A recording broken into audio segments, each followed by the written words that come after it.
Barkanku da wannan lokaci. Wannan bidiyon ba bidiyon wasa ba ne. Wannan shine fim ɗin da kowa ke magana a kai yanzu.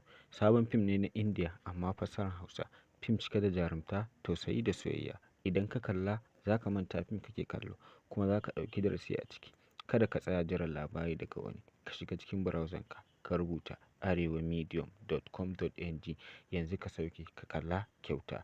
Za mu sa link ɗin Telegram channel ɗinmu a ƙasan description ɗin wannan bidiyon. Ka shiga ka yi join wanda zai ringa sanar da kai da zarar mun ɗaura sabon post.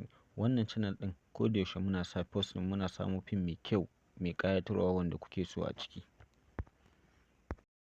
Ga wanda suke yake musu wahalan ɗaukowa, za ku iya shiga browser ku sai ku rubuta arewa medium home, gashi nan arewa medium home, sai ku danna nema, sai gashi nan a farko za ku gan shi. Yauwa gashi a nan, za ma ku iya zaɓen duka fina-finan da mu ɗaura a kai, sai ku danna kan post ɗin da kuke so. Yauwa gashi nan, sai ku danna ku zo ƙasa, ku yi ƙasa ga gurin downloading, kuna shiga zai kai gurin da za ku sauke shi.